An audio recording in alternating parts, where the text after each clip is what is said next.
Ended up at the House of Commons, and I'll be very truthful, and again, this is quite a good one. I don't know if you've ever worked in a hotel, but it's absolutely fabulous what goes on behind closed doors, and best time I've ever seen food. We're understanding labelling, we're understanding clean decks, we're understanding what we're putting into food. Could you do me a massive favour and click follow or subscribe button? It helps the podcast out so much. Steve, it's great to have you on the podcast today. Would you like to do like a bit of an introduction to yourself? No problem. I mean, I'm Steve Walpole. I'm a chef consultant, so I design food for, every aspect of the industry, but out and out chef, but try and work in all different sectors, but a big champion in the free from world, which is hence how we got to know each other. Yeah, I actually come across you at the Algae Free From show, on the lineup, and I was like, who's this? Like, we never got a chance to meet in person. Then we had a quick phone call, and I thought, it'd be great to kind of get you on. If we go back to the very beginning of your journey before you kind of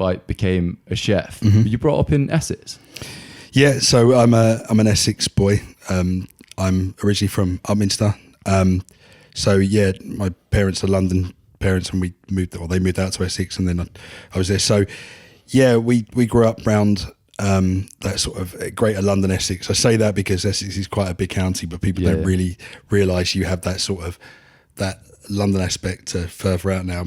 Where I am, 'cause I'm now in Tiptree. But so yeah, originally from Essex, and it was nice in the district line. So you always felt that you were still part of that London community because you're still getting part in of and that, out kind of thing. Yeah, you're still on that tube line. So you were that one little bit step closer than everybody else. So Yeah, and then obviously your experience, obviously being a chef now, was that very much from your family? Are they massive cooks themselves? I would say that my family we're food people. I would say I think based on my age and my era, food was very different than it is now. My mum's a fabulous cook. I would say that the one thing about my mum's generations, it was always quantity over quality sometimes, but always brought up around food and eating times and stuff. My nans were all really good cooks. One nan in particular was always so. She would always have claim a speciality. My nan was always omelets. Omelets were the one. So my nan was the first one to teach me just about omelets and stuff. And again, I always talk about generations, but being 47, so my nan was of the war era. My dad was obviously mum with a post-war era. So you sort of had that understanding of food and how to make things stretch and work and do. So you had a very different understanding about how food has sort of evolved and we would never understand what the rations and the rest of it were, but I was always fascinated by those sort of things. So I feel quite lucky that I was growing up with a very old-fashioned understanding of British food, because don't forget also the food today is so multicultural. I love the fact I can get a Korean or I can get a Japanese as well as pie and mash down the road as we would normally get with those sort of things. So for me, I think it was more about the love of food rather than the love of the cultural side of stuff. I think it's probably the way to say it. But it was mine. And I remember making omelets and scratching non-stick pans and getting told off for from 12 onwards for scratching all the non-stick pans. I get told off now. My mum, I always laugh because my mum's quite short, so my mum was a dinner lady at school because we were always terrible. So, but they called her Yoda because she was only little, but she had the force. But so you daren't upset my mum. But I mean, we've always been a lot of around food, and food's massively important. And I feel really bringing the family together. Yeah, well, I mean, did you used to sit around the table then when you? I mean, there were times when when we're talking 80s and 90s. So so some people that's probably a lifetime ago, but it was a very different way of life. But we always spent Sunday dinners were always together and those sort of things. And I've now got 2 kids and my wife, and we try very much to eat as a family, eat together and do that because it's a social thing. And I feel that I do a lot around schools and trying to educate kids on food, and it's amazing how many people don't do that. So I think the reason I got into chefing and the reason I got into food was because of the power food can have over bringing people together. That's how it is. So do you remember what age you was when you was like, I really want to kind of become a chef? Was you quite young then, would you say? No, I didn't want to be a chef. Oh, really? I wanted to race motorbikes, but I wasn't allowed to do that either because it was dangerous. But so how do I put it without making this? So I wasn't an academic kid, and I think if you look back now, and if I'd have been a kid now, would I have been given some labels and other things that other kids probably would have had? I probably would. You know, I didn't enjoy the environment of academia in regards to stuff. My dad's a very, very clever, man, very much into maths and science and chess and that sort of stuff, which I'm good at, but it wasn't my forte.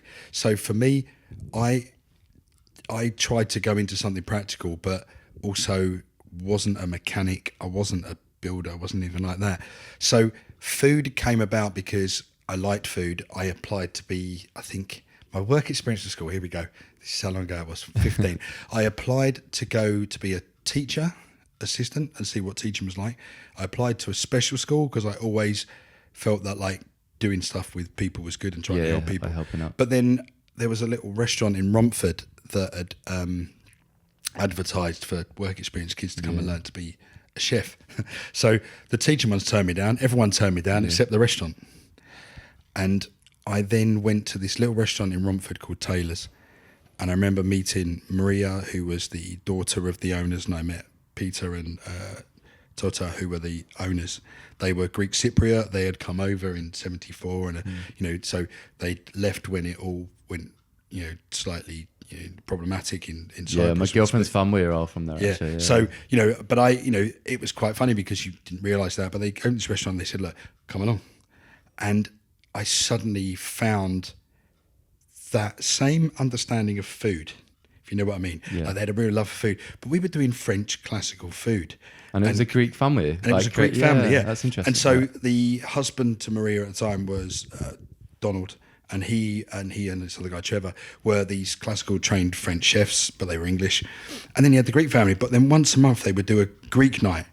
And oh my God, it was unbelievable. It was because I hadn't really seen it. I knew, the odd kebab, or but you didn't realise all these other things. So suddenly you were seeing all this wonderful, strange food you'd never seen, and you were doing, like your steak Diane's, your steak au poivre, and they were doing it all like, proper, this flamboyant way of serving stuff. And then the Greek night was something else. And then eventually we ended up... Was it like the culture? Because I know my girlfriend's family are so close, and like, I don't know if Greek families are generally, I feel like they're much more of a close unit. I mean, well, it was funny because you had the mum and dad, and then you had the daughters, and then the other daughter also worked. So, but I think I think hospitality has that anyway. You end up, whether it's a hotel family or however you go, you end up being a unit. And still to this day, like, I still find it weird that people still call me chef because I taught at Westminster for a number of years. So you still see people, and they I think you sort of get that. But for those guys, it was like, do you know what? Food, and how they were with their customers, it was very, very different. So I remember then being taken to Cyprus and spending time, in their house they had. Oh, wow. And for the first time seeing oranges and lemons growing in the grove, which you'd never seen, and then seeing bay leaves and things, you're like, well, you get them dried in a jar.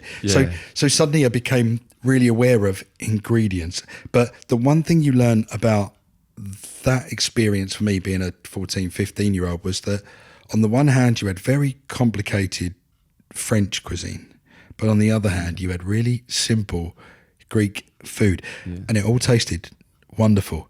So so they advised me then to go to college in Westminster. They helped and they sponsored, and was that like a prestigious kind of school for cooking? Like that's where people at the time. Yeah. So one thing again, going back to the family thing, it's like, right, if you're going to do anything, try and do the best you can. So could I have gone to a local college? Yes. But I preferred to go on an hour and a half, journey. So again, remember taking my mum up on the train and, going for this interview, at 16, because at that time did they push you as well? Did they want you to follow your passion? My mum was always one to just, do. I think my family, they're quite competitive. They're going to upset for this one. But my dad, my dad being very successful in his side of things, so therefore, whether it was sport or anything else, we were always driven to try and do stuff. But I think when you're going into an area that they're not sure about, I think it was about making sure you enjoy it. And it was probably the best decision ever going into food, because I can safely say I get up every morning and I love my job. I love what I do. Because, you know, food, could I do anything else? I probably could, but food has become something that, you know, my whole life evolved around. And so it's a little bit taxing sometimes to some people, because they'd really love to have a conversation other than Arsenal Football Club, the football team I manage for my kids, or food. But unfortunately, you know, I live and breathe everything food. And it all stemmed from, as I said, that little bit of that family influence, then meeting another family that had something else and bringing it through. Isn't it how like people can change your direction, even if it's like 2%, but over the course of like 25 years. I think it was the fact that I do understand when kids say, I don't know what options to choose. I don't know what I want to do. And I didn't. But I walked into that kitchen and I saw those guys doing that sort of stuff, and you're like, right. And so much so that it followed through. So if we move further on the line, so I went to college, I then came out, I worked in a few little places, from the Bullistown and Covent Garden to Lloyd's in London, and then ended up at the House of Commons. And I ended up at the House of Commons purely and simply because, and I'll be very truthful, and again, this is quite a good one, I was given the application form for the House of Lords. Oh, wow. But me not knowing, I turned up at the security gate and they sent me into the House of Commons. Because you have the Lords and you have the Commons, but it's the Houses of Parliament. And I remember sitting down and the woman introduced herself and she said she was Vicky. And I looked at the sheet and I think I was supposed to be meeting somebody else. So I was like, okay, chefing, it's fine. So anyway, got the job, came out, wasn't a problem. And, you know, it was fabulous. I thought, right, you know, I'm getting a job at the House of Commons. But then years later, you then realise that, I should have been. You got it wrong. I got it wrong. Yeah. But thank God they have two sides to the building. But I think... What kind of food was you making there? Oh, so then... Well, was it quite posh cuisine, or was it just... The thing about the House of Commons, the thing that people don't understand is that as well as the MPs and the Lords, and you have two different sides... I mean, it's a huge building. Yeah. And it's absolutely wonderful. And I think you realise that so much happens in that little building. Well, it's a big building, but there's so much happens to go on, but there's so many different offices and areas and sections. So you have everything from staff feeding right the way through to fine dining restaurants to then afternoon tea areas, but you also then have all the terrace and stuff where you can have functions and, you know, afternoon teas. It's fabulous. But at the time, I turned up when it was going under change. So I started under an old chef called Gabby, and he was a lovely old man, but the food wasn't great. And then I'd been there for 3 months thinking, what have I done? Because it was, have you made a mistake? Because I looked at Michelin stars, and if you think back to the early 90s, it was hard. It wasn't like it is now. And it almost turned me off of cookery, because suddenly I'd been in a world where people love food and people love cookery, but then you went into this really high pressure area where everything you see was... a lot of people break as well with the pressure and the long hours. And it almost, and I do remember, and I remember my dad again, you know, you're going home feeling great that you just earned your first pay packet of £120 at the time, you know, and then you paid for 40 hours, but you'd done 90. So when he worked out the maths very quickly and told me how much I'd actually worked, you know, for that money, and you're looking at it and thinking, I got it, but you know what? Like, I wasn't enjoying it. I wasn't getting that love for food. It was such high pressure, and there was so much, you know, and I see why now, and forgive me going off topic a little bit, but if you're looking at how the industry has now gone with mental health and actually understanding, when I look at what I went through, and the reason I then went back to teach, and the reason I now run my business and I do what I do, is because you don't want people to go and ever have to experience what you went through in those early days of that level of cookery. Because I remember, you know, finishing at 1 or 2 o'clock in the morning, trying to get home from Covent Garden to Essex, and knowing that you're back up and again in 6 hours time, and there's no tubes, hence why I drive a motorbike, or did at the time. So I think how the industry's changed and how it's evolved and moved on was good, but it also showed the bad side, that actually you have to be a certain type of person to really, you know, want to do that. But you have to have a love for food. Luckily, that love stayed. And like I said, I went to the Commons. Have you seen the film Boiling Point? Yeah. Yeah. Right. And that, I mean, that the way it's filmed and directed. Yeah. I mean, well, that actor, he's fabulous because he's had so many good roles, but he did a fabulous job. And I think,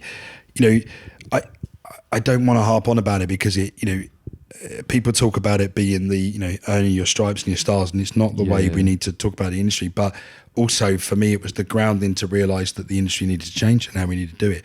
And then going to the Commons, and then this was a completely different way of working. But then 3 months in, we changed head chefs. Yeah. And they brought in this gentleman called David Doricott, who was a well-known head chef of a hotel. And he ignited that understanding of food. Some people liked him, some people didn't like him. He was Marmite, but for me, I got it. But then I was that kid. Did he have a big influence on that age? Massively, because you realise, so he put me in for competitions. He saw something in me, again, that other people. So all it takes sometimes is for someone to see that in you, and I got it at college. Yeah. I'm the same as you. Wasn't very academic, quite creative. It's what I do as a job now. But like, I had a tutor who really pushed me in and said and believed in me to go ahead and believe in myself. And he really gave me that confidence. So when I went through uni and stuff, do you feel as well, not being, like you said, I'm the same as you, not academic. Do you feel like you've always got to work twice as hard sometimes? I think I have this thing like I've got to prove people wrong. I don't know why I get this. I don't think I did. I think I spent quite a lot of my younger years, and even now to this day, I still dumb myself down. Yeah. I play a little bit dumb, but I'm not. But I do that because that was always the default. I was always, I'm not good at the writing and the stuff. And as I said, if you go back, there's probably borderline. They tested me for everything as a kid, and I was always just enough that I wasn't, but there was obviously something. But, I can do a hell of a lot, with stuff, but I'm good with numbers and I'm good with stuff. Hence why I'm good with recipes. And now they always laugh because I'm so OCD with recipes and formulas and things like that. But that's only because I have to for the way I work. But because I have that creative side of me, you're right, the academic side of Steve isn't my forte. Yeah. But it's not that I can't do it, it's just that it doesn't inspire me like that side of stuff. Yeah. But when you meet these guys, and again, there's a few more people on that journey that sort of saw it. So for David, for me, chef, he saw that and he brought that out. But you're up against a lot of people that were, you're a young kid, you've coming in, they've had a very different way of cooking. You're suddenly this eager kid that wants to do everything. So we had 3 months off in the summer because it's the House of Commons, and you'd have so I wanted to go and work somewhere else. So I remember walking into his office, and I think he was a bit taken aback because it's like, why are you asking to go and work somewhere else? So because I don't want to sit on my backside for 3 months. Yeah. So he sent me off. And one of my most fabulous times was working at City Roads for Gary Rhodes. That man, absolutely inspirational chef, but not necessarily him, but a guy called Adam Gray, who was actually the head chef at the time. And you see him and it was good. And then I went off and I worked for a chef called Peter Kronberg at the Intercontinental in Hyde Park, who had Le Souffle. And so you're coming back and you're seeing all this, and he's saying to me, what did you learn? What did you see? What did you like? And honestly, you get to that point, and then I actually got to the point where I realised that I was understanding food, but I wasn't able to articulate myself enough to move up higher ranks. So How do you move? What is the ranking? How do you go from? Do you know what is the ranking system? Well, I think the ranking system is flawed, and a lot of chefs will probably get upset with me for this one. But we had to earn our stars. So the only way you could ever move. So you start with a apprentice or a commis, and then you go first commis or second commis, first commis. Then you go to demi chef de partie, sous chef, senior chef de partie, sous chef, head chef, executive chef, whatever title you want to be give, chef de range, chef de cuisine. There's so many titles, but I think it's sort of gone now. But you used to move up the ranks by having experience stuff. So one thing that Historical always thought was that you have to work around all the sections. So you start in the fish section, you start in the meat section, you go around, you always wanted to be the sous chef. I wanted to be a pastry chef, but I wasn't articulate enough to stick to pastry. I like to be a little bit, but with pastry you have to be straight down. So I think nowadays I don't really listen to titles because you hear about all these young chefs, and there's some fabulous young chefs out there. There's some fabulous head chefs and all sorts. But I really struggle because some people you meet don't know how to do certain things because they haven't learned it. So yeah, but he taught me to sort of go around the sections. Then you go to these hotels, and I love the hotel environment because it's back to that family thing, because like you're working ridiculous hours in some respects, but it's okay because you're all doing it. Yeah. But there was so much going on. And I don't know if you've ever worked in a hotel, but it's absolutely fabulous. What goes on behind closed doors and that there between room service. I mean, some of the stuff I've seen and done from working in some of the hotels, fabulous. But you sort of have to be that sort of person and that sort of thing to realise that, you know what, like there is so much more to the hospitality industry. Yeah. But he taught me to do that. And then he sent me off working everywhere. But it got to the point where I needed another challenge, and that challenge was teaching. So another guy that I'd met on the journey, Gary Hunter. Was you still a chef? When did you make the transition from chef to kind of consulting? Obviously, I know you do teaching now as well. I didn't really make the transition as such. I think what it was a natural progression from... So again, chefs are a funny lot of people because you learn how to improve your skills, and nowadays it's great. I mean, there's some fabulous things out there to learn about food, and chefs are now really open to share knowledge, which they weren't necessarily looking to do, 20 odd years ago. Yeah. Cookery, like we had this point where I realised I needed something else, but it was not because I needed to learn any more. It's because I needed how to be. So with chefs, what they never get is any management or any how to. So you move up, but you have to be a certain type of person to be able to command other people. Do you know what I mean? Yeah. So it's a bit like, I do my job, I'm very good at my job, and people get promoted, but they don't sometimes follow through with the how to be that step up. Yeah. So I was a very good chef, and I was a individual I worked with in teams. So I had to learn how to be a team. So Mr. Doricott again said, I think the way being that, at the time I don't know how old I was, 23, he said, I'm going to put you for competitions. And I did the Awards of Excellence, which is fabulous thing because I'm now a member of the Royal Academy of Culinary Arts, which is a huge accolade, but I got that from the Awards of Excellence.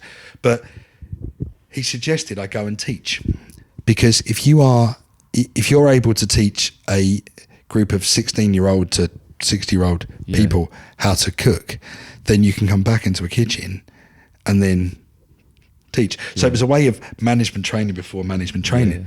The trouble is he sent me off to Birmingham, and I went and had a look at Birmingham. I think I had a look at Bournemouth, but I ended up at Westminster because that was where I felt comfortable, and I ended up, teaching. So you suddenly walk in that, and then that whole thing of imparting knowledge or understanding food. And it's not necessarily the skills, it's probably a bit of that you want them to learn. As I said, I was brought up in quite a harsh environment in some of the kitchens I'd worked in where you wanted those kids, but they didn't need to learn like that. You didn't need to earn your stars in that way. You want kids to not see people throwing pans and that aggression. I used to work in the advertising agency, and they said when I went in it was fine, but like maybe 5-10 years ago, they would do all sorts of tricks. It's not. And I talk like the chef industry was bad, but it wasn't just. You said it wasn't just the chef industry. I think it was almost a cultural thing within stuff. And you hear it about the army and all sorts of things, and it isn't right, but it was what it did. So for me, I went into teaching because I thought I want to give some of the kids some of the opportunity and things we got. So I only went there doing part-time to try and help me and ended up going there and teaching. So I did that for, I remember, 7 years, I think. I taught at Westminster College. Did you love that experience then? Loved it. Teaching. And I think that's where I've probably now, the reason I started my own consultancy business, because I like to, like my passion for food, my passion for what I do and how I do it is, I like doing presentations. I like presenting food, and I like it when people come to me with a brief or they come to me with, a project. Because if I really believe in the project, I can do a lot with it, and I've had some fabulous ones. But with teaching, it's a similar thing. It's like you want these people to understand the good and the bad of the industry, but you want them to love food like you, because chefing was always that one. If you weren't this or you weren't that, the other, do cooking. And it shouldn't have been like that. And I got lucky because it was something I really loved. But teaching was great. And it's funny because, as I said, I still see people now that still call me chef. Even a couple of people I just had recent meetings with, because they're now not even in cookery, but they still remember. And the reason they've come back is they're still in food, but they're not cooking. They're doing other things because of the lessons that you learn. But I think cookery exploded, and I think that's the bit that probably helped. And again, I'd say it was timing, because if you look at that late in the right 90s. place at the right time sometimes. Yeah. But I think I always call myself last to the old school, first to the new school in some respects, because food and cookery changed a lot in that, late 90s to early noughties to where it is now. And so you have a very broad out, the classics, because I was taught the classics. You knew that, food was, very, very complex. But if I'd have known what I knew now then, oh man, totally different. Because, if you look at the power of a food blogger, or you look at the power of, social media and how TikTok and all these other things have come in, and how simple they've made food. Yeah. And I go back and it's like, if I'd have worked that out with the Greek family, we'd have had something amazing, because it is so much, but it's so odd for me. It's like, I can talk about a lot of things, football and all sorts of things to get excited, motorbikes to get excited, but you talk food and you get a totally different level. So, it's a very, very strange one. And I think that's why, whether it's, a type of cuisine, or it's trying to help with an allergy or something else. You want to I really want to get into kind of allergies, and when was your kind of first experience? Because I know we spoke a bit earlier about your allergies. I think, I've always had allergies, but not really food related. So as a child, I was the usual, which a lot of kids had around my time, which was the grass and the hay fever and that sort of stuff, asthmatic as a kid. But I didn't really understand allergies, especially not food allergies, because it wasn't really, and it's a weird one now, because I really struggle with people talking about how things could be a fad, or it's, we never used to have it in our day. It's not, you didn't have it. It's just that it wasn't diagnosed, and it wasn't something that people understood. Like whether you're a celiac or, there's all these sort of things. But my first experience of proper allergy food was the airlines, because I'd gone into work for Gate Gourmet for British Airways, and we had this horrible label of special meals, and want for a better way of saying it, nobody really cared. They were sort of that bolt on. And it wasn't the airline's fault, and it wasn't the airline caterer's fault. It was just the fact that actually it was just because... Is this like going back? Oh, this is going back early... I don't even know when it... let's say, early 2000s or so. So everyone knew about it, and everyone knew what we had to do. But really, I don't think there was enough... How do I put it? There wasn't enough resource and stuff put into finding out or realising what it was. Because unfortunately, it was also around the time when food fads and food diet fads came about. So there was a lot of people that were saying they were gluten-free or dairy-free or whatever because of a lifestyle choice, not that. So unfortunately for people like you, and to a degree me with my oral allergy syndrome, like you got classed as, are you really... they don't realise the impact. But I also think people didn't realise... But I think what they never understood for a long, long while for me was that somebody who has a nut allergy, it's an instant thing. But if somebody like a celiac, it can be a long process and a very painful and worse one. So suddenly I was thinking, why am I producing menus for this route and for that route and for this class and that class? But actually, the special meals aren't being looked at. Why aren't we doing more for this? You realise that the complexity of that was probably the reason, because it was actually a really, really big challenge to change everything for something that was only a 1%, a 2%, a 5%, whatever it is. But I could see the trend getting bigger. Suddenly then I met a few people on the journey like Natalie Newman and a few other people where you see that allergies are a way of life. And I mean, to the point where, one mistake by someone like me could suddenly change everything. Any risk of any cross-contamination or traces. I remember BA going to a blanket no nuts policy on certain long-haul flights and the rest of it, and that was probably one of the biggest, boldest steps I'd seen, because, you understood that, it's...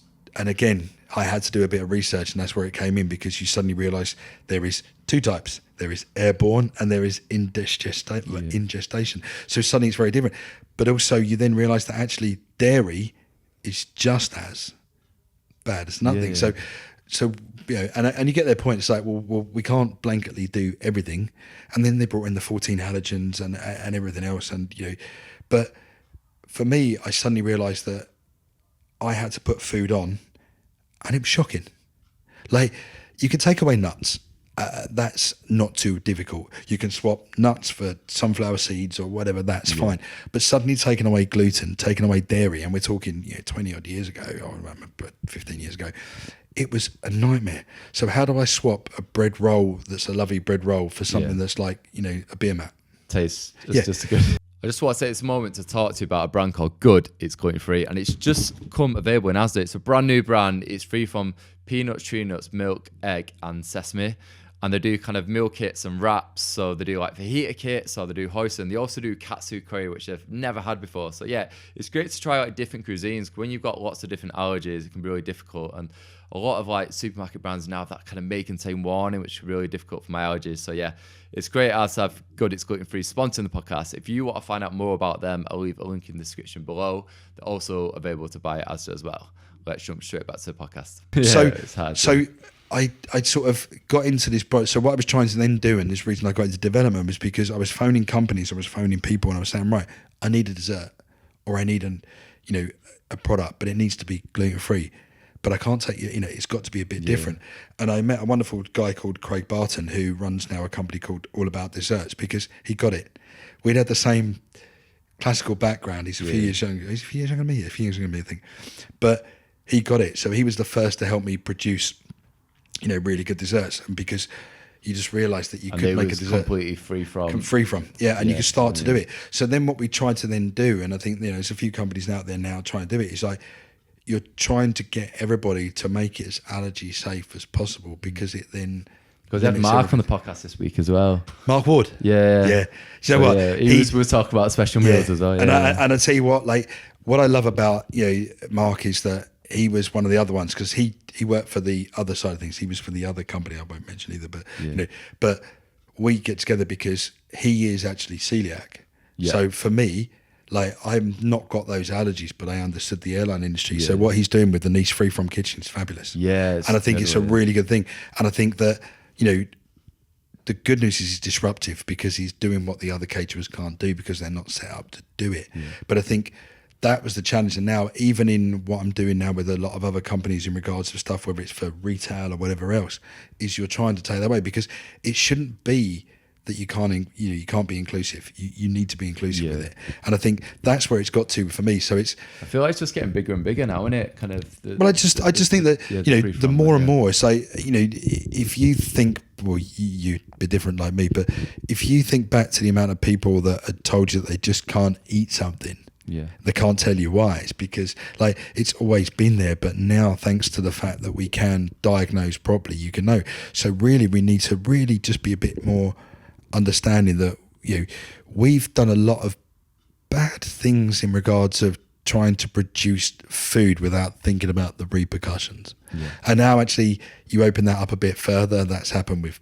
packaging. That's happening with manufacturing. So I'm not saying it's wrong, but I think we cut a few corners, or we did things for the greater good of making money and making food more accessible. But I do feel that we made a mistake in regards of not thinking about making food better and cleaner. Now is the best time I've ever seen food. We're understanding labeling, we're understanding clean decks, we're understanding what we're putting into food. People themselves are making choices. It's my favourite thing is seeing calories on sandwiches, watching builders making a choice between an 800 calorie BLT or a sushi box, right? And you get it, but we're far more. We've moved on from it. So I think that's the nice thing about it. So now suddenly allergies or, those... I think Natasha's law, obviously when that came in, that was huge as well. Like definitely for food being on site. But it should never have happened in the first place, like for me, it's, I know mistakes can happen. And don't get me wrong, I think we've all made mistakes over the years and stuff, but like it only takes something as simple as that. And I think the heartbreaking thing for that was that it was just so simple. Could have been avoided.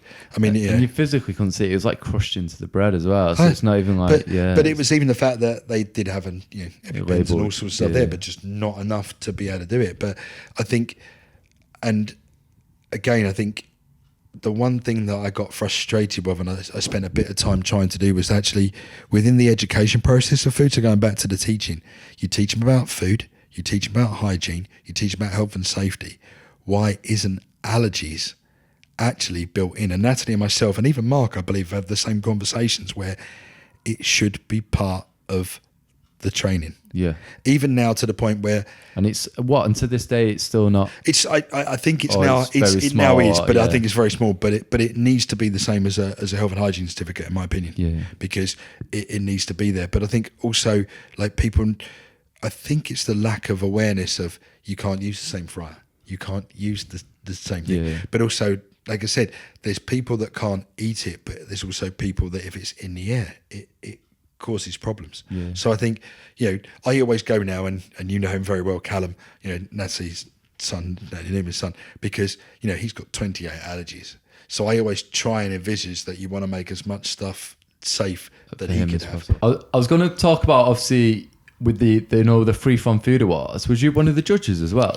Yeah, so Free From Awards is something I've done for a number of years. I mean, it's quite funny because Michelle Berrydale Johnson I met years and years ago. She came and did a talk to students at the college because she was sort of not a historian of food, but she talked a lot about the history of food and how the nutrients in food had changed. So, a carrot from, the 1940s had 40% more, nutrients than it does today, just of how farming and stuff like that. But I didn't realise that obviously she was an advocate of the free from. So because I started to work within some of the allergy world as well as the food world, I'd got to realise that, the free from world was coming up in quite a big way. So therefore I felt that, it'd be really good because they needed people like me and others to really try and sort of help bring it forward and innovate. And like I said, looking at free from food now to where it was to where it is great. I mean, in some respects, bigger and bigger each year. I feel like more brands are kind of but people really get it. And as I said, I think we've finally got out of that stage where it's felt that some people do it for a fad, but actually there's a stronger message underneath. So I joined the Free From Food Awards judging panel from a chef point of view, and I've been doing it for a number of years. I mean, I do everything from the Quality Food Awards, take part in the Great Taste Awards. I love judging food and stuff because you can give that opinion, but I love how that's evolved. And we used to love going to Michelle's house and sit there and openly talk about it. But I think it's really good, and actually so much so that I'm hosting a theatre at IFE in next month, and one of the sections is about the Free From Award winners. So it's really great to see finding like a crumpet or a ice cream. I'm probably giving away what's one of the things, but it's fabulous because people are now not making products just because they're free from. They're making good products that happen to be free from. And I think that's where the mindset's changed, and I think for me that's the really clever part. I mean, finally eating a hot cross bun or a crumpet or something. Even like croissant. I only recently had like a free from croissant. And I think and I've done a fair bit of work with people here and in Europe and in the US in regards of the market changes and how to make these. I think the vegan plant-based movement has been very good for the free from market because I think it's helped the dairy-free side of stuff, which has also then helped some of the other allergens. I think there feels to be a knock on. Gluten-free used to be the go-to because it was probably the easiest to do in some respects. Okay. But also I think now, from the nut side of stuff and other things, but actually really, when you look at things, it's very easy to cut them all out if you really try. But it's very hard when you've been. Is it because of like the supplier side of things, and I'm finding a supplier which is going to actually sign the contract? I think if you're going to really do it, you've got to make sure. I think the easiest way to do it is to not have those ingredients in the recipes or in the products or in the stuff anyway. So you can imagine for some companies it's very hard. I do feel the challenge for restaurants, and that's why I've done a lot of stuff with training and things because it's very easy when you're busy to suddenly make a mistake and drop the wrong thing into the wrong fryer and everything else. But if you've got the right procedures in place. It's quite straightforward. But for me, I just wouldn't have it there in the first place. And if you look at, case studies like Pizza Express and people like that have done a fabulous job of making all their flour, gluten-free and across the board. So it can be managed within that. But I do think that, nowadays, do we really need to have some of those things in the products? No, but that's why I now love designing food. I love being given a challenge to come up with how do you make it. What would you say is been your biggest challenge then in regards to obviously I think the biggest challenge in regards of producing products is probably the gluten-free side of stuff, because gluten works in a very different way and a strength and a structure to give things lift or to give things strength. So to take that away, it's very different. I also seen a lot of really good work around taking eggs away and doing egg-free alternatives. That's been amazing. If you look at companies like Cracked, you look at people like Oggs and stuff, the products they've got that can mimic and work in the same way is just fabulous. Insane, And so for a chef like me, you just want to play around. So I love it now. I work with everybody from the jackfruit company to plant-based alternatives and stuff. I think the plant-based movement has had a bit of a problem because to try and mimic protein, there are a lot of things like soy and gluten and stuff that you have to put back. So although you're helping in some respects because of your work, you're actually alienating the others. So luckily, again, there's a lot. So I think that's the fascinating thing, and I think the food world, as I said to you before, is just totally changing. Food now is just a completely different beast and ever evolving, but we're suddenly at that point where we are understanding a lot more of the underbelly of food. So farming, the ethics, the sustainability, things like that. But then you throw in the allergen side of stuff and you realise that people's health and lifestyles and things is all changing. I think finally we've got to a stage where, moderation and being sensible about, balancing is How better. do brands, when you get a nut bar which doesn't have nuts in, it might say, I think Nomo do it like hazelnut. How do they get the flavouring of the taste of hazelnut without actually using nuts? There's some really good companies out there now with flavorings and things, and so it's quite a good thing in a rather of a chemical balancing thing. I think I've worked with some lovely flavor people and some really good companies, even just down to sort of smoke. So Besmoke are a wonderful company because you can get all these wonderful flavors of smoked stuff in, but they can take. It's such a process that's very clever. They can take all the carcinogens and all the other stuff out, so you can get that natural flavor in something that looks and tastes smoky and barbecuey and meaty without being in meat. But as I said, technology's moved on quite a lot, and I think now we're at such a stage where it's endless in some respects. So for someone like me, it's fabulous because I've got a proper playground. I could probably be Harry Potter and come up with all sorts of stuff, but I also feel that there are some parts of it that I'm really struggling with because I think it's been over-engineered.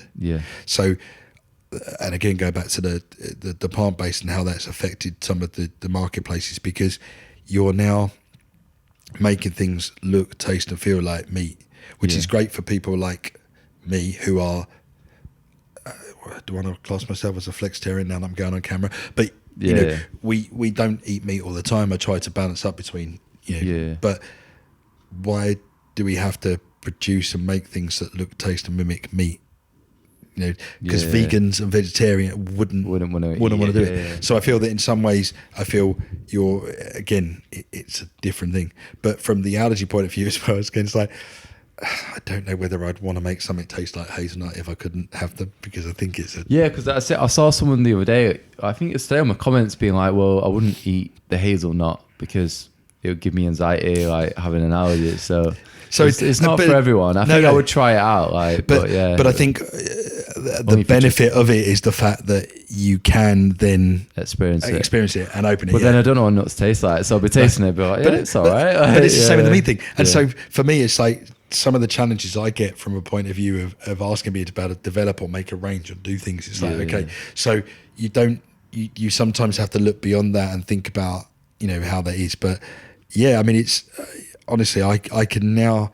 What does your day-to-day look like now then? What are you doing? Obviously you consult with companies. Yeah, well, the good news is it's not Groundhog Day, which I think is nice. So I think my day can vary because I can be, working on, a new branded, product where we're trying to make a meat alternative, snack, to then consulting on a restaurant, kitchen or a design, to then doing training. So for instance, this week alone, I've had 3 days at a teaching school in Essex where I've been taking groups of school kids to try and teach them some life skills. So part of Anglia Ruskin University, they're doing a thing where they're teaching kids about shopping. So make a recipe, but what food do you have to buy? Then they buy the food. Also, they make the recipe and they put the stuff down. But when they go to buy the food, some of the ingredients are different. So like we would get, you go to the shop, you want to make a burrito for whatever you want to make today. And you go in there, okay, they've got wholemeal wraps, not white wraps. They've got, green peppers, not red peppers. Because it was trying to get the kids to sometimes think to work. But then the price is different. So they got them to recost it. But then you got them to produce this recipe. So I was helping them. So that's cool, yeah. But what I tried to do with them was like, right, and we had a few disasters, not in a bad way, but just because you imagine they are 13, 14, 15, quite young, so therefore they're cooking, and then suddenly like not knowing how to follow a recipe, not how to do stuff. So you've got that aspect, because it's not it's not that I'm trying to teach cooking, I'm trying to teach them a life skill, because cookery isn't just something you do for a job, it's something that we all have to do. So the days of university cookery of boiling super noodles in a kettle or whatever, you know what I mean, but still cooking. So you got that, but then the next I can be off to Holland and we could be designing a whole range of meals for an airline, or you can get a call and say, right, we've got a problem with a retail range for so it's very different. And so I love the fact that I could be on the phone trying to work out how to make desserts work for a casual dining range. Imagine it's a word of mouth now, isn't it? Like, obviously you've been in the industry a long time, kind of thing. Like, I do feel a lot of people know me, but I think the reason I'm, if you like, known is because I've jumped from sector to sector to sector. So I've done the kitchens and the hotels and the restaurant side of stuff. I've done airlines. I've done development. I've worked within the supermarkets, but I've also done stuff for some other big brands as well. I've worked in QSR, like the quick service restaurants, so I've done a bit of work around delivery and stuff. So I'm happy. Food is food. And I think that's what it comes down to. Like, could I do some of the molecular stuff on the level that some of the chefs I know could do? I could, but it's not. I try and bring food in a different aspect. So I think I love to train, I love to teach, I love to did you do food. We never got into it deeper, but you worked is it the Jamie Older, is it the foundation, is it the so basically Jamie had the 15 foundation, and he would take 15 young kids, but there was always a parallel group, which were the backup ones, because you can imagine in a scheme like that, which I felt was a fabulous thing, and more so now after I've done a lot more work around inner city areas. I do a lot around schools. I do a lot now with Springboard. I do a lot with, as I said, the Royal Academy of Culinary Arts. We do the Adopter School. So you realise that food can be quite an expressive way for people as well. But with the 15 so part of Westminster College, because Jamie was a Westminster student, we trained at the same time. So, I then went across, and part of a school in Hackney, because I was living that way anyway, we taught them the secondary group, because although the first group were the main group, there was also this other lot of students. So for me, it was fabulous, because you suddenly realise that you've got so many kids out there that didn't know what to do, and food and restaurants gave them something. Probably, like I said, it's that family thing again. It's all going to come back to the same things every time. But I've known two of the guys that I taught one went to work at Heston, and a few others. They're really, they've gone on to do great things. But but again, for me, it doesn't matter who it is, whether it's, I did junior chefs academies for 12-year-olds right the way up to, I think the oldest guy I ever taught was an American guy who was about 64, and he just wanted to come and do cookery because he was an American guy. He was fabulous. But I think educating people about food and getting food, on the map. I hate the fact that schools have taken it away in regards of being something that people should learn, because I feel that, you know, not because it's a career, but actually, and I do a lot of talks about it, it's like, if you understand that, you know, food is a necessity because you need to be able to learn and be able to cook, but actually you can go into journalism. One of the best guys I've went to college with is a guy called Barney Desmazery, right? He was a chef like me. He's now editor of Good Food magazine. You know, he went into journalism, but he's taken that food and he's gone on. And if there's anybody you ever want to sit down and talk food about, it's Barney. So food can suddenly go off. And like I said, now with social media and the way it's come in, like it opens up all sorts of stuff. So many people doors like you, now, innit, yeah, but for you as well, like you're talking about, you know, allergies and sending that message out, but you're also taking people on that food journey and getting people like me to realize the, you know, the importance, but also how much, how do I put it, trust is probably the biggest word. I think there's nothing better than trusting that people are understanding it and doing it, and food needs to be something that you feel like, you know, you want to be able to feel that you can go anywhere and do anything with, whatever restaurant it is. But yeah, I do say it's education is a huge thing. Huge. Yeah, it must be like so fulfilling as well, like being able to like see where they go from. Yeah, well, even teaching, like I teach all sorts of classes, and it is great. I mean, I do anything from pies to pastries to gastro at this Braxton Park Cookery School, but it's so nice because, you know, people look at you and they think like you're nuts. Like, how would you get that excited over that? Like, you know, you learn so much, but it's because you know, I've had some really good people on the journey to teach me about that. But going back to the allergy, I think that's what's been quite nice. So you've seen me. So I do the shows at like the Free From show, and I do these demos. I do a lot for Speciality show, and like do these other theatres, because you want to get people to enjoy it. But the great thing about the Free From community is that it doesn't have to be medical. It doesn't have to feel like it's a prescription. You know, I want, you know, I mean, one of my most memorable a lot things. of them talk about, like, a lot of these podcasts, like, before. The reason I set this up, there wasn't any podcasts that I resonated with. There's all very clinical, medical. And they go straight into the medical history. And I'm like, well, like, yeah, great. I want to understand about allergies, but I also just want to know the person behind the mic. You know what I mean? I want to know why they. But I do just felt that, and so, you know, no disrespect to some of the, you know, there's some fabulous people I've seen, but the one reason, like myself and Natalie, ended up being quite a good double act was because, you know, I would come along and I would be, you know, a little bit off piste, but, you know, it was great seeing people. I'm doing a gluten-free banana churros with an avocado ice cream and something else, because it was every allergy free. Do you know what I mean? And so, like, and getting these people coming up saying, oh my God, like, I didn't realise, you know, where can I buy it? Well, unfortunately you can't buy it, but you suddenly realise that joy of them being able to, you know, have a pizza or a pasta or something, like, and I never understood that, as I said, until I suddenly got some of these additional allergies. And it kills me. I can't eat You peaches. say, is it tomatoes now? No, it's not tomato. It's stone fruit, tree nuts. So apples are a big no-no, which kills me, because, you know, I love apples. Peaches are my favourite fruit, and I can't. Yeah, nectarines obviously. How old was you when that happened? Like 40. So I thought it just like one day you was just like. Well, I've always noticed that when I'd eaten certain things, I would get reactions on my lips. You said that Natalie noticed it once. So going back to the Free From Awards, and this was again my naivety of again understanding me and just fobbing it off that I was just me being, you know, something wrong, like everything was different, because I could eat an apple from, and here we go. So you'd eat an apple that you'd buy because you never thought about what country or where it came from. Yeah.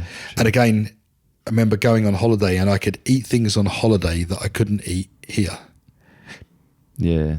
So everybody said, like, and also when I went abroad, if I went to Spain or I went to a Greek island or I went to somewhere else, I wouldn't get the same as I get here in the summer.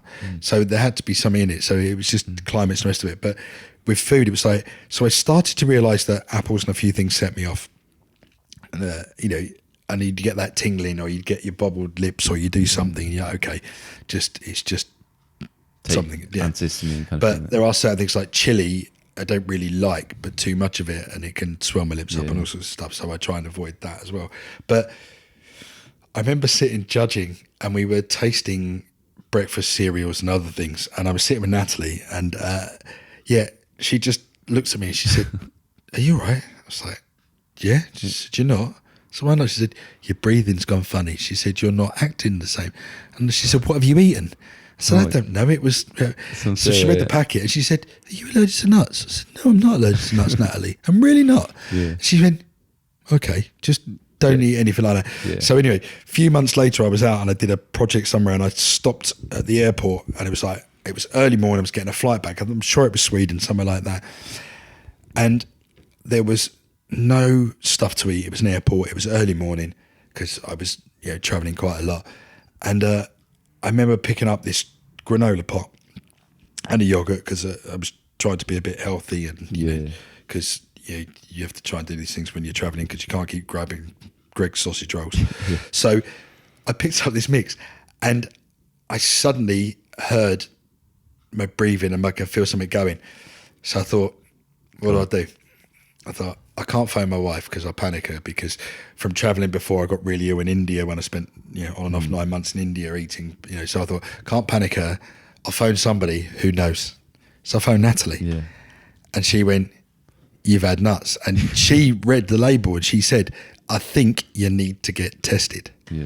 So I came back, and bearing in mind, like I said, I'm in my 40s, which was about 7 years ago now. So I then came back and I phoned the doctor and I said, "Can I be tested for allergies?" He said, "When were you last tested for allergies?" I said, "I don't know. I was like 9 or 10. Yeah. So I think we spoke about like the tests were like my arm. Yeah, like the skin prick test. So the only thing that came back was dairy and eggs were the two things that I wasn't allergic to. So it's like, fine. So everything else is fine.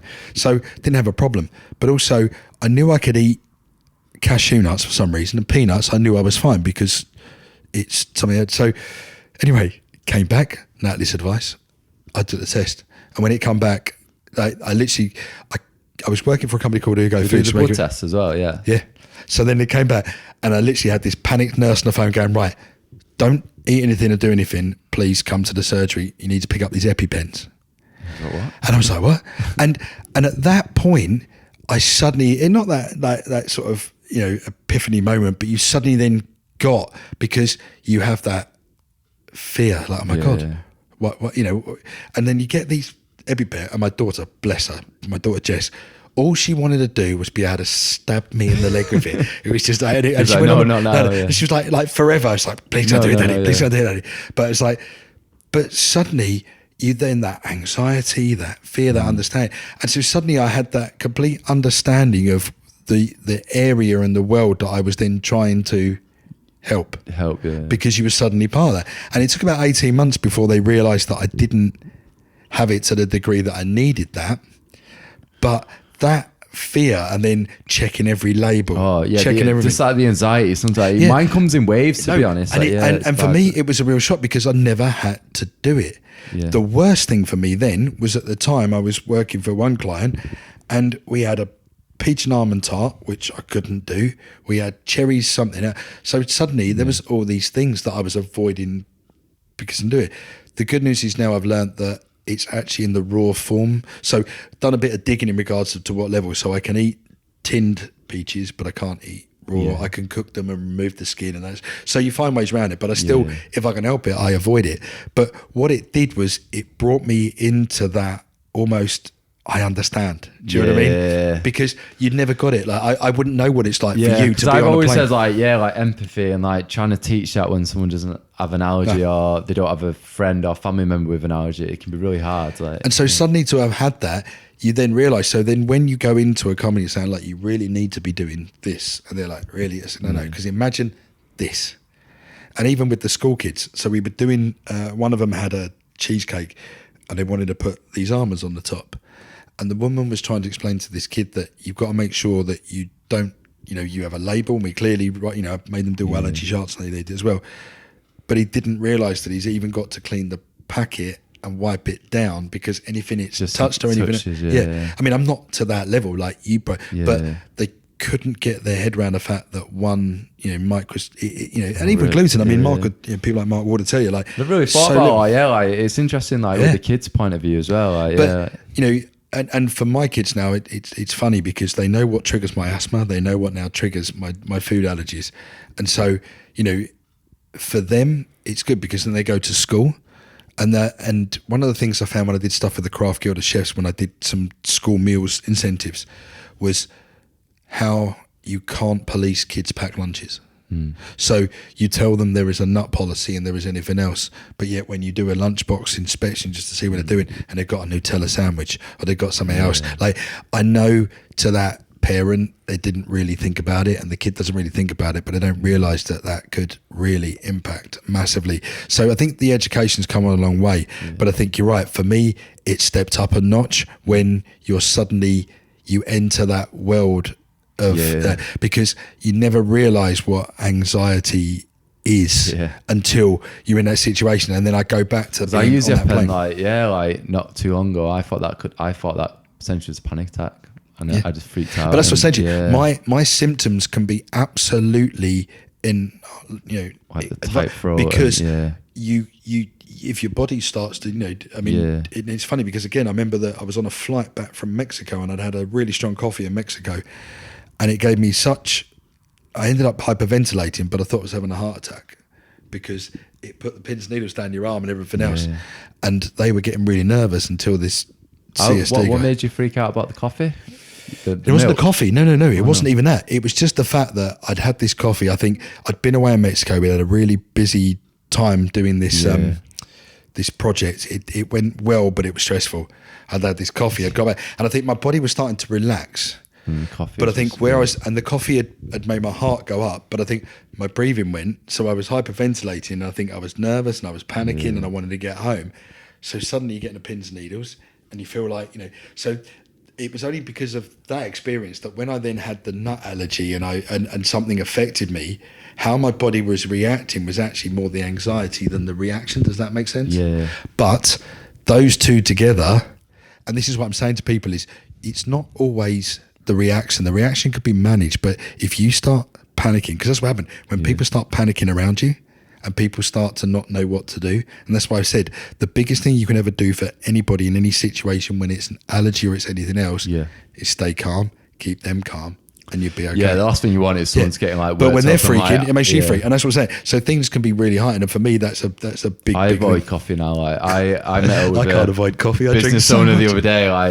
I drink coffee in the flat, and I do drink coffee, but yeah, she was like, we're meeting Pret, and we had a coffee, and she went, oh, do you want one? And I was like, no, because I thought last thing I want is me thinking about my anxiety and we're having a conversation, because it just gets me so worked up now. Even if they don't have like the almond milk. I drink far too much coffee, really, but it's my only vice in that respect. But I think I've been drinking it for so long. It was the chef's diet of coffee, but I and my wife always laughs because she said you can drink coffee and still go to sleep. But like other people do that. But it's to the point where you even go and check, but caffeine is a bad thing, but it can also be quite it works another way. So I always laugh when these guys say, right, well, let's do a training again, make sure you have a coffee before you're going to go training. I said, I don't think that's going to make any difference for the volume. But again, I think it was starting to understand how mood and mindset and these things can affect everything. And that's why food is so good, because it can have a huge effect. But going back to it, the whole point was that there's nothing worse than people worrying about whether you are actually, is the food safe? You can trust people all you like, but you're going to know that you've had one bad experience and you can then... For me, it's just going with that gut feeling. I've always drilled that into people as well. If anyone wants to kind of follow you on your kind of Instagram or get in touch with yourself. Well, I'm going to be really honest. I'm terrible on social media. I am everywhere. I've got a Twitter account. I've got a Instagram account. I've got a business one as well. I'm on LinkedIn. I'm of that age group where social media can be quite an issue. So I'm either really, really good or really not. We're trying to work on that because... So I won't be seeing you using your daughter's ring light anytime soon. Listen, if I need anything done technically, I ask the kids. The kids can work on iPhone and stuff. But you can find me on Instagram. I'm Steve_Walpole, I think, on things like that. But the business is Steve Walpole Limited. So if you did want to get in touch, you can find me on. But LinkedIn's probably the best thing for sort of business side of stuff. But I mean, I need, we're there to help people. We want to make it there. And I think the more that people wake up, as you said, there's some really good people in the industry, like more than people that really trying to, you know, not just do what they're doing, but make it for the greater good. And I think, you know, for me, I love the Free From Awards. I think it's really showcasing stuff. But I think if you're looking at then how the world's going in regards to things, you know, we've got to be more mindful of it. We've got to be more inclusive, because, you know, it'd be great to think that you could finally fly, travel and do anything without any worry on you know, any level. But we're not quite there yet, but we will get there. We'll get there one day. Anyway, it's been amazing to have in the podcast. So no, thank you. It's been insightful. Yeah. So no, thanks again. And anyone wants to leave me a review or make sure to subscribe to Make Insane Podcast. Appreciate that. Cheers.